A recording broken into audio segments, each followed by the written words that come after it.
They told you the South was built on order, on men who ruled and women who obeyed. But what if that order was never real? What if the foundation of their power was a lie, soaked in blood and ritual, hidden behind the walls of their perfect plantations? In April of 1841, a man named Silas Rodold made a decision so obscene, even the cruelest families whispered in disbelief. He gave his only daughter, Catherine, to an enslaved man, not to work for him, not to nurse him, but to belong to him, completely, as punishment, as sacrifice. The town said it was madness, but Silas was no fool. He was fulfilling a contract, one written not on paper, but in blood. Cypress Grove Plantation sat between the Combie River and the swamps, where the air itself seemed to hum with decay. The house loomed like a temple of hypocrisy. White columns, black souls. Behind its perfect facade were rooms that reeked of mercury and sickness. Inside one of them sat Catherine Rodold, pale, trembling, and half-poisoned. For 20 years, she'd been told she was sick, hysterical, weak. But the truth was far darker.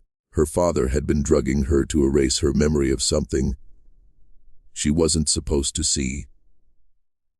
Something that happened in the cellar when she was 12. And now, Silas thought the solution was to give her away to a man named Ezekiel Cross, a slave with a reputation for silence. But what Silas didn't know was that Ezekiel wasn't silent because of fear. He was silent because he was waiting for the moment he could face the man who had sold his wife and children to death. This wasn't just a story about vengeance. It was about possession, of body, of memory, of soul. The ritual that began that night would turn Cypress Grove into something unholy, a place where power fed on pain. A place that taught one truth: the system that ruled the South didn't worship God. It worshipped control, and control always demanded sacrifice. By dawn, Catherine's screams echoed through the halls, and every person on that land felt something shift.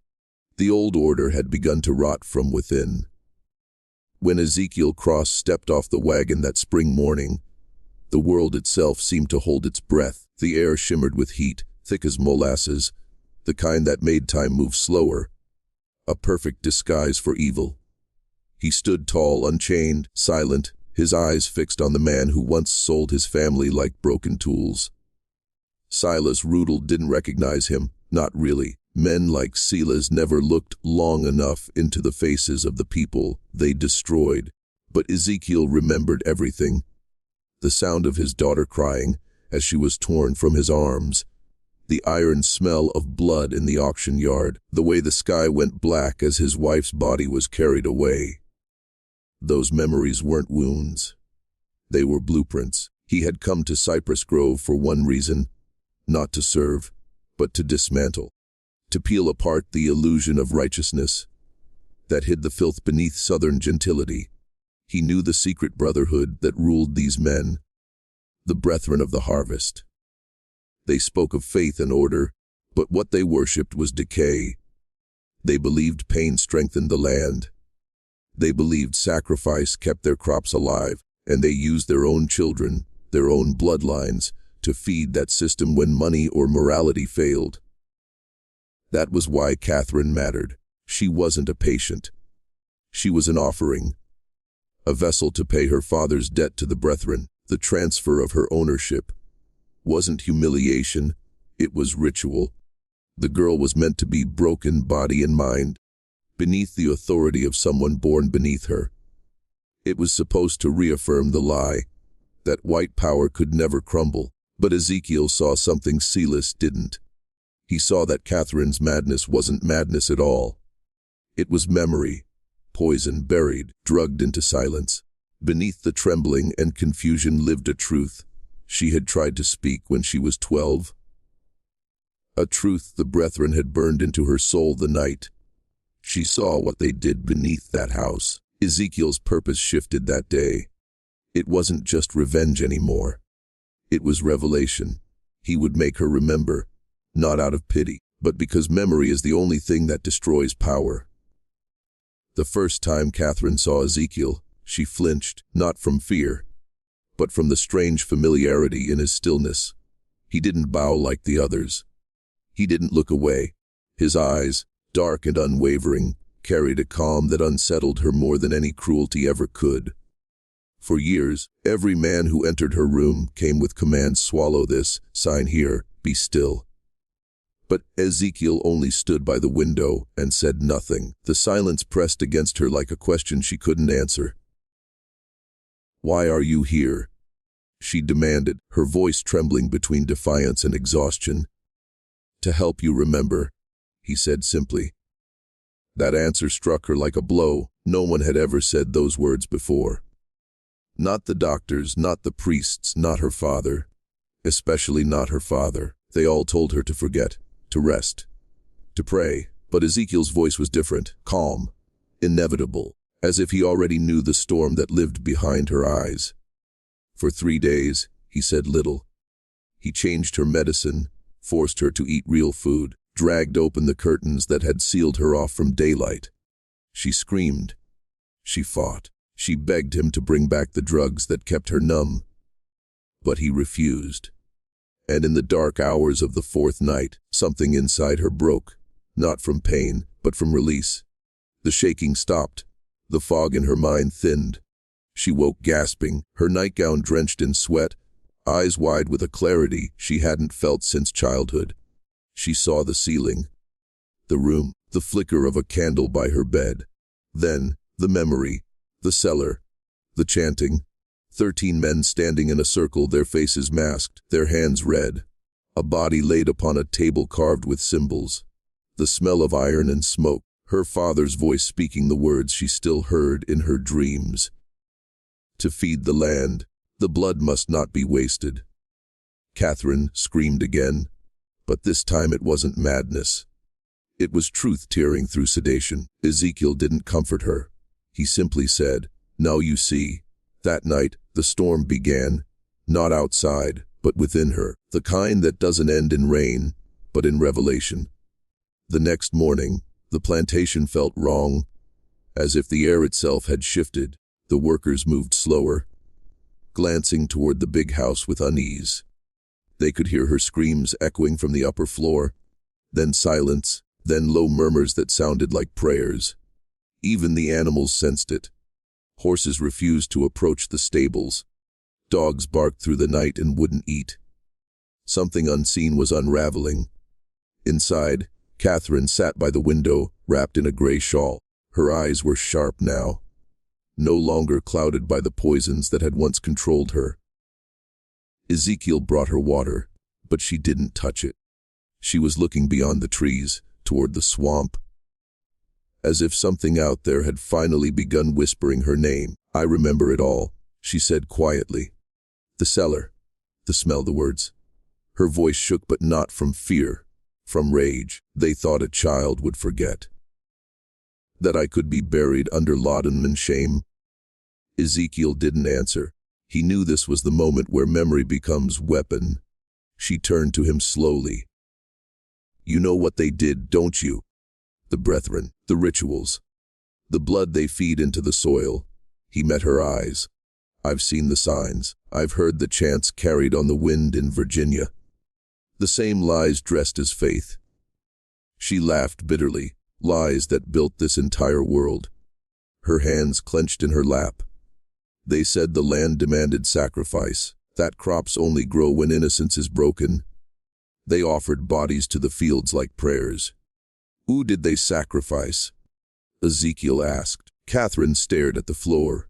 "The first time it was a newborn. A girl. Not mine, but someone's. They told me it was a lamb." Her voice cracked. "When I screamed, my father said I dreamt it. That I was sick, and he began the medicine." Silence filled the room, thick and suffocating. Ezekiel knelt before her. "Then you saw the truth, and they punished you for seeing." Her eyes flicked up. "And now they'll pay for it." That morning, Catherine Rutland stopped being her father's daughter. She became something else entirely. A woman reborn in vengeance, fueled by memory and guided by the one man her father had underestimated. By the 5th day, The entire house had turned into a living ghost. The servants whispered that Miss Catherine had been cured by dark magic. Some said she had made a pact with the man in her room, that her screams had become laughter after midnight. Silas Ruddled heard the rumors and dismissed them, but unease crept through him like rot beneath fresh paint. Power doesn't fear the supernatural. It fears loss of control. And for the first time in years, Silas could not control his daughter. He went to her chamber on the morning of the 6th day. The door was open. Catherine was sitting by the window in sunlight, reading a book. It was the first time he had seen her upright in nearly a decade. Her face looked thinner, but her eyes, clear, cold, and alert, made him pause. "Father," she said softly, "you should knock." The voice was polite, but there was something in it that chilled him. Composure, intelligence, awareness, all the things he had spent years burying under opium and mercury. "You seem well," he managed. "I am," she replied. Ezekiel has been effective. That name stung him. To hear his daughter speak the name of a man he considered less than human, without disgust, without hesitation, it made his stomach twist. "You will not address him like that again," he snapped. "He is a servant." She smiled faintly. "You mean a man, father, the one who works while you pray to men wearing masks in basements?" Silas froze. She had spoken the words like a blade. Calm, deliberate. He tried to recover. "You're still ill. You don't know what you're saying." But she did. He saw it in her eyes. She knew everything. He turned and left before she could say more. Downstairs, he poured himself a drink with shaking hands. The letter from the brethren sat on his desk, its seal broken. He thought of the last ritual, the torchlight, the chanting, the blood, the promise that obedience would protect him. But now obedience had turned against him. Upstairs, Catherine closed the window and looked at Ezekiel. "He knows I remember," she said. Ezekiel nodded. "Then we move faster." She looked back at him with cold certainty. "No," she whispered. "We move smarter." The game had changed, and this time, the prey could think. That night, Cypress Grove didn't sleep. A thunderstorm gathered over the marshlands, rolling with a violence that felt almost alive. The winds bent the cypress trees until they groaned like dying beasts. Inside the mansion, the candles shuddered in their holders. The storm wasn't weather. It was memory clawing its way back into the world. Catherine sat in front of her mirror, staring into her reflection. The candlelight carved shadows across her face, highlighting the exhaustion beneath her eyes. But also something else of power. She traced her fingers over the faint scars at her temples, where the doctors had applied their instruments. The so-called treatments, the rituals disguised as healing. Behind her, Ezekiel entered quietly. His shirt was damp with rain, his face unreadable. "They've begun to gather," he said. "The brethren, your father sent for them." Catherine nodded. "He always runs to the same gods when afraid." She rose, moving toward the wardrobe. Inside hung the white dress she had worn during her confinement. Once a symbol of purity, now a relic of imprisonment. She lifted it from the hanger and tossed it into the fire. The silk twisted and blackened instantly. "If they expect a sacrifice," she said, watching the flames devour the fabric, "then I'll give them one." Ezekiel stepped closer. "You know what they'll try to do." "I do," she whispered. "They'll say I'm possessed, that they must purify me again." Her eyes flashed. "Let them try." The storm struck hard then, lightning splitting the sky, thunder shaking the windows. From beyond the walls came the low rumble of wagon wheels. Torches flickered in the distance. The brethren had arrived. Downstairs, Silas Ruddled stood in the great hall, surrounded by 12 men in dark coats. Their faces were hidden, their voices murmuring Latin phrases that were older than any church. At the center of the circle stood the table, the same table from the cellar, brought up and polished clean.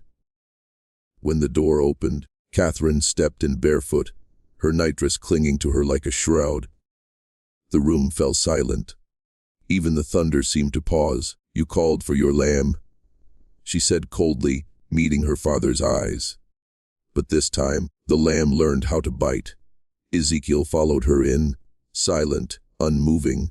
As the torches dimmed to red, the ritual had returned home. The men around the table shifted uneasily as Catherine entered. Something about her presence broke the rhythm of their ritual, as though the very air refused to obey them now. The leader, a gaunt priest in a black cassock, lifted his hands. "The ceremony must proceed," he said, his voice trembling slightly. "The sickness must be drawn out before it consumes her." But Catherine only smiled. "You mean before I consume you?" Her father's jaw clenched. "Silence her," he barked to the priest. "She's not my daughter anymore. The demon has taken her mind." The words echoed, hollow and desperate. Catherine took a slow step forward. Her eyes glowed in the candlelight, steady and alive. "You fed this land with innocent blood," she said. "You burned bodies in the fields, called it purification. You called murder a prayer." The men looked at one another. Doubt flickered behind their masks. She could see it, that small fracture of fear. Ezekiel stood by the doorway, silent as stone. His hands rested calmly at his sides, but his eyes watched every movement, every shadow. The priest began chanting, his voice cracking as thunder rolled above the house. Two men approached Catherine with ropes.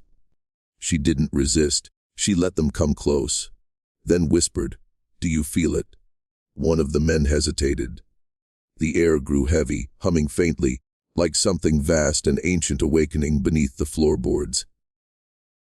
The fire in the hearth flared without warning, leaping nearly to the ceiling. A candle exploded, spraying wax like blood. Catherine's voice deepened, layered, as though others spoke through her. "The earth remembers every drop you spilled," she hissed. "And tonight, it comes to collect." The men stumbled back, dropping the ropes. Silas staggered toward her, red-faced, shaking with rage. "You ungrateful wretch, you were meant to be saved."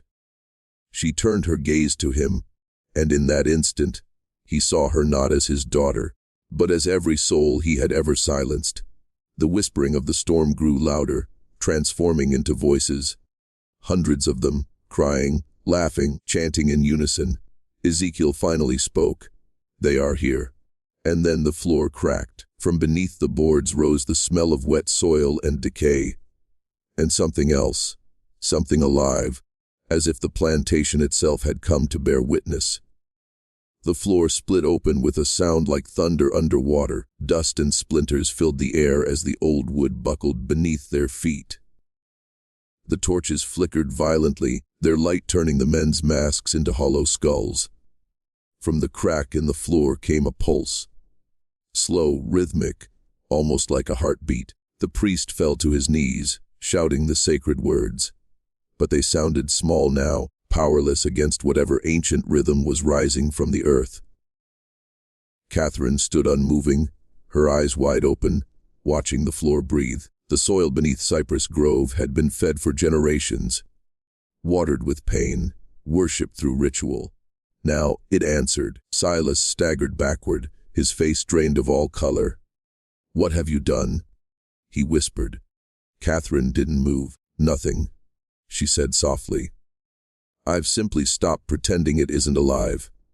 Ezekiel stepped forward, his voice calm but commanding. "You made this place a tomb. You buried more than bones here."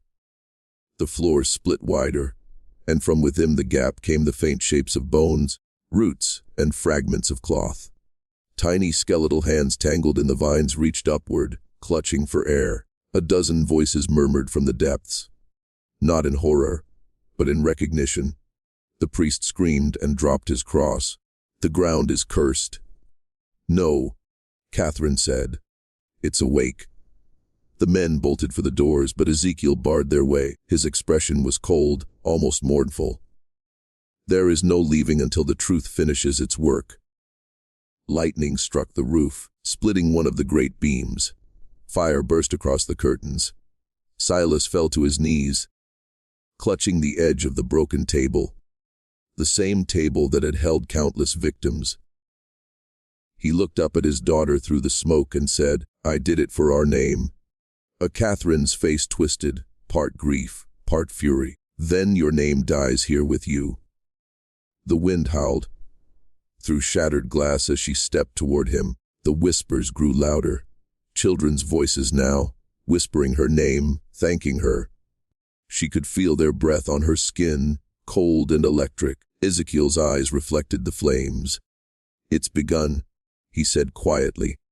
"The land is taking back its due."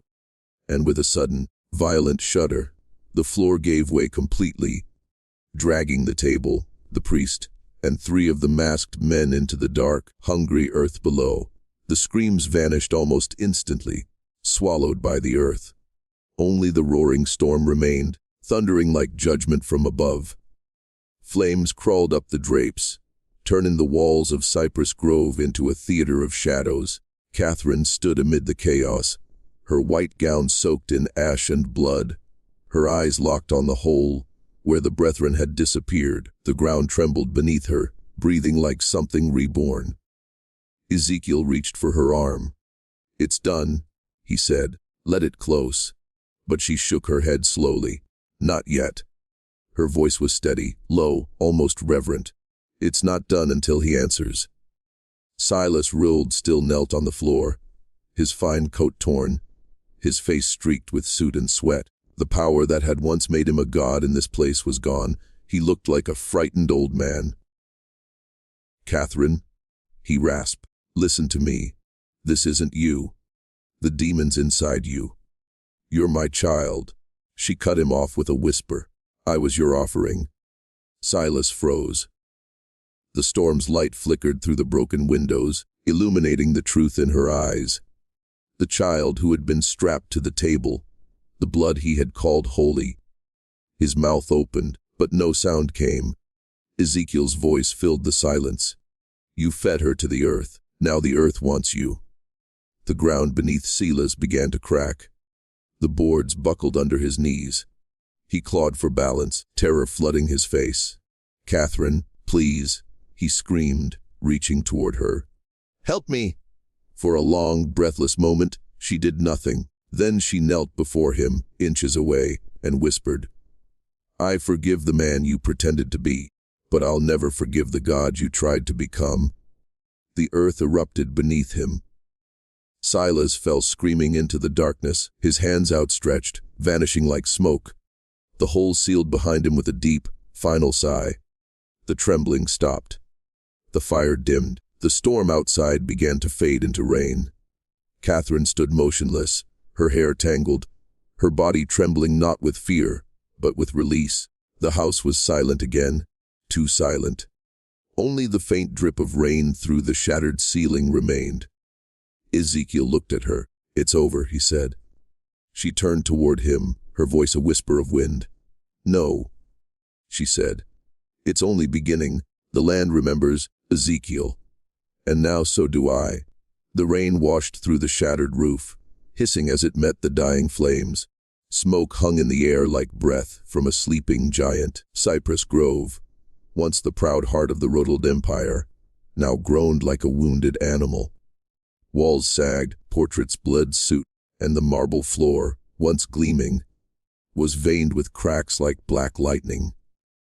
Catherine stood in the ruins of her father's legacy, barefoot in the water pooling around her feet. For the first time in her life, she could feel the house breathing, not through fear, but through release. Every plank, every nail seemed to exhale the centuries of pain it had witnessed. Ezekiel walked to the open doorway and stared out toward the fields. Rain fell hard over the cotton rows, turning the soil dark and wet. "The land's been fed," he murmured. "But it's not cleansed yet." Catherine followed his gaze. Beyond the trees, the slave quarters lay in silence, windows glowing faintly with candlelight, as if the people inside already sensed that something sacred had shifted. The old world had cracked, but the new one had not yet begun. "They'll come for us," Ezekiel said. "The other planters, the brethren beyond the county. They'll call this rebellion." She nodded slowly. "Then we'll make it one." Ezekiel turned to her, studying her expression. The fragile girl who had once trembled under silk sheets was gone. What stood before him now was something elemental. A woman forged by horror into purpose. She reached down and lifted a half-burned Bible from the floor. The pages were soaked and blackened, but one verse remained visible through the ash. "The blood of the innocent cries out from the ground." She traced the words with her finger, then dropped the book into the water. "This house fed on that blood," she said quietly. "Every wall here was built on it. Every prayer whispered through it." Ezekiel nodded. "And what will you build in its place?" Catherine looked out toward the fields again. The horizon glowed faintly with dawn, the first light in what felt like 1,000 years. "Something that remembers," she said. "Something that never forgets." In that moment, the last beam of the roof gave way with a slow, echoing crack. Cypress grove collapsed behind them, a monument falling into its own grave. Catherine didn't look back. Morning came gray and heavy, the sky swollen with smoke and fog. What had once been Cypress Grove was now a blackened skeleton, the great plantation reduced to ruin. The crows returned first, circling the charred remains as if claiming them. The earth steamed beneath their wings, alive again but restless, whispering the names of the dead. Catherine stood on the porch steps, wrapped in a wool cloak that Ezekiel had found among the ashes. She watched the horizon in silence. The air smelled of burnt wood, wet earth, and freedom, a scent she had never known. Behind her, Ezekiel was burying the last of the fallen brethren, who hadn't been swallowed by the ground. He said no prayers. He simply placed stones over the bodies, enough to mark them, not to honor them. When he finished, he stood beside her. "The others will know by nightfall," he said. "Word travels faster than smoke." "I want them to," she replied. Ezekiel looked at her carefully. "You mean to finish this?" "I mean to unbury it," she said, her eyes fixed on the tree line. What they built here wasn't a house. It was a ritual, one that stretched across every plantation from Carolina to Louisiana. They traded in bodies and called it faith. My father wasn't a monster. He was a disciple. The wind carried her words into the trees. Ezekiel's expression didn't change. "You'll have no allies, only those who fear you." "Then I'll use their fear," she said coldly, "the same way he used mine." He studied her for a long moment. "You've changed." She smiled faintly. "No, I just stopped pretending not to see." From the distance came a faint rhythm, a drum, slow and steady, rising from the quarters beyond the fields. It wasn't a song of mourning, but of awakening. The freed workers, the ones who had always known the truth, were drumming to the storm's memory. The sound rolled across the fields like a heartbeat. Catherine listened, then stepped forward. "It begins here," she whispered. "Every lie, every ritual, every false god. We burn them all." The wind lifted her hair, carrying ash and rain together like black snow. Ezekiel watched her as she walked into the field barefoot, her cloak dragging behind her through the mud. The last hair of Cypress Grove, returning to the soil her father once ruled. The storm had passed. The reckoning had not. By dusk, the drums grew louder. Their rhythm rolled through the fields like thunder reborn. Not the sound of rage, but of return. The people emerged from the quarters slowly, carrying torches, shovels, and tools turned into weapons. Their faces were wet from rain and tears, but their eyes burned with something stronger than grief. They gathered in silence before the ruins of the big house, staring up at the smoldering skeleton of the empire that had owned their bodies for generations. Catherine stood on the steps that had once led to her father's front door. Her white dress was streaked with ash, her hair unbound, her feet bare. The flames reflected in her eyes made her look less like a woman and more like a spirit risen from the ground. Ezekiel stood to her left, his torch held low. "They're waiting for you," he murmured. Catherine looked over the crowd, men and women, children clutching their mothers' skirts, elders leaning on canes. Every face bore the same question, what now? She took a breath. "For years," she said, her voice rising above the rain, "this land took your blood and called it holy. They said the earth demanded sacrifice, that you were born to serve and die." She paused, scanning their faces. But the land never asked for pain. It asked for truth. It asked to be remembered. The crowd murmured softly, a wave of emotion rippling through them. They built churches over graves. She continued, her voice stronger now. "They prayed while you starved. They called your cries the price of prosperity. Tonight, that ends."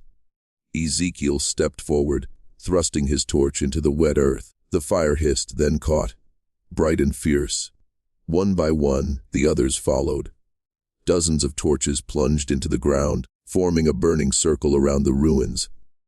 The smoke curled upward like an offering, not to gods, but to the ancestors who had been silenced. Catherine's voice trembled as she spoke the final words.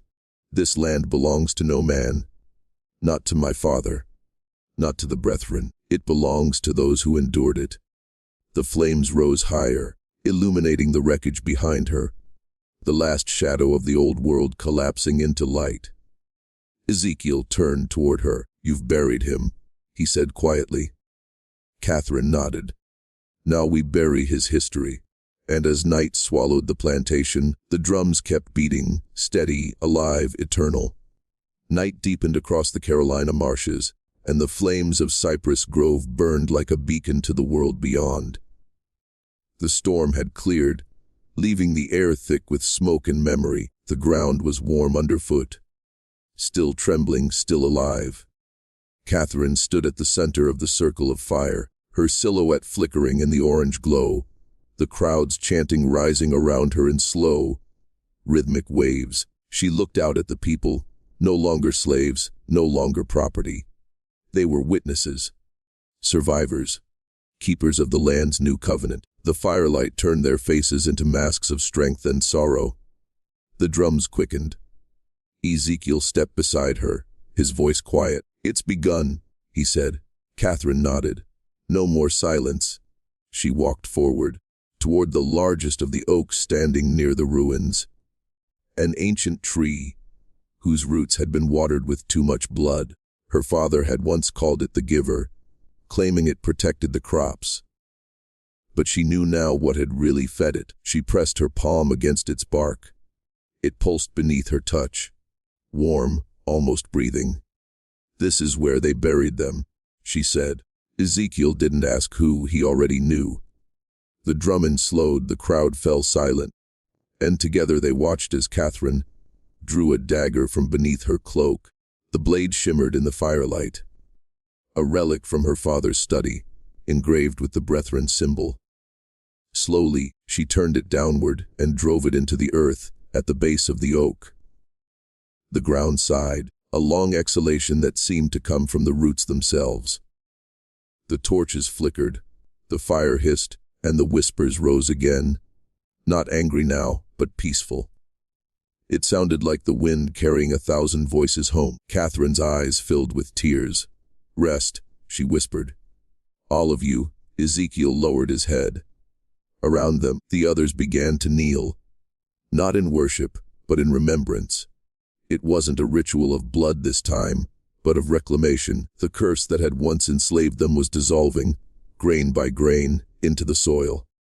The flames dimmed into embers. The drums stopped. Only the sound of the rain returned, gentle now, washing the ash from the earth. Ezekiel looked at her. "What happens when the land is finally clean?" Catherine gazed into the glowing horizon. "Then," she said softly, "we begin to live." By dawn, Cypress Grove was nothing but smoke and whispers. The plantation that had once ruled hundreds of lives now existed only in memory, a ghost suspended in the mist. The ashes cooled slowly, mingling with the soil like a sacrament. Ezekiel and Catherine stood where the great house had once loomed, its columns reduced to rubble. What had been a symbol of dominion was now a grave. Ezekiel's voice broke the silence. "You've given them peace, but you haven't asked what becomes of you." But Catherine's gaze stayed fixed on the ruins. "Peace was never meant for me." She turned toward him, pale, soot-streaked, but glowing faintly in the sunrise. "You freed me from madness, Ezekiel. You made me remember. But I was born from this evil, raised in it. Every bone in my body carries its mark." He stepped closer, "Then cleanse it. Leave this place. Start again." Her eyes softened, but she shook her head. "You think redemption is built on escape? No, Ezekiel. Redemption is earned in the place where the blood was spilled." The wind shifted, carrying the faint sound of a church bell from the nearby town. Solemn and cold. "They'll come before noon," Ezekiel said. "The law, the brethren who remain." "I know." Catherine knelt and traced her fingers through the ashes. "They'll call me possessed. A murderess, a madwoman again. But when they hang me," she looked up, a strange calm on her face, "they'll do it knowing the bloodline that owned them has turned on itself." Ezekiel's jaw clenched. "You don't have to die for their judgment." "I already did," she whispered. "The night he chained me to his shame, the night the cellar doors closed." For a long moment, the two stood in silence. Then she took his hand. The first time she had ever done so without trembling. "Promise me one thing," she said. "When the others rise, when the plantations burn across the south, you'll tell them the truth, not just about the cruelty, but about the sickness that hides inside power." He nodded once, his voice low. "I promise." The sky burned gold as the sun crested the horizon. Catherine turned toward the sound of horses approaching in the distance, their hooves echoing like judgment. She smiled faintly. "Let them come." And as Ezekiel stepped back into the shadows of the trees, the first men rode into the clearing, witnesses to the end of an empire. The riders entered the ruins of Cypress Grove, just as the sun rose high enough to burn away the mist. Their uniforms gleamed, deputies, planters, members of the local militia, men who had lived their entire lives believing they were masters of the world. Yet as they dismounted, they hesitated. The air felt heavy, thick with something ancient and unseen.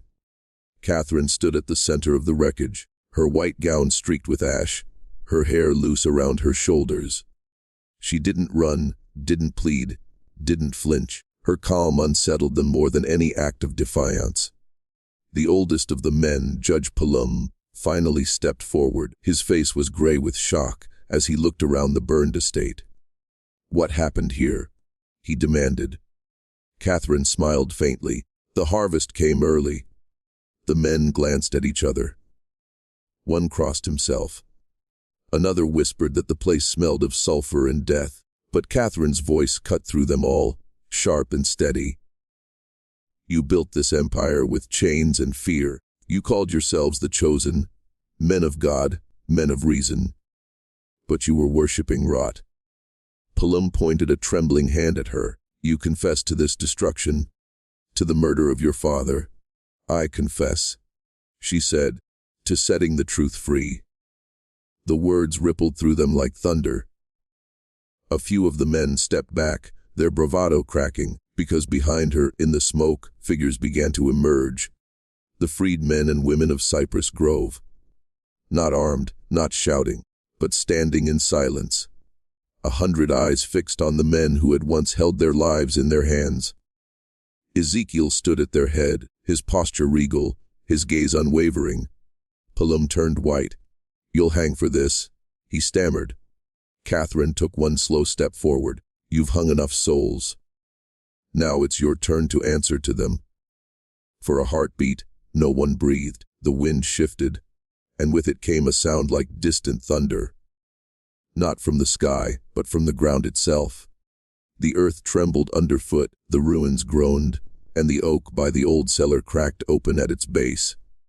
Pelham's eyes widened in terror. Catherine looked toward Ezekiel one last time. The land remembers. And as the crowd erupted, some shouting, some praying, she lifted her hands toward the rising sun. The world she'd been born into died in that light, and the reckoning began.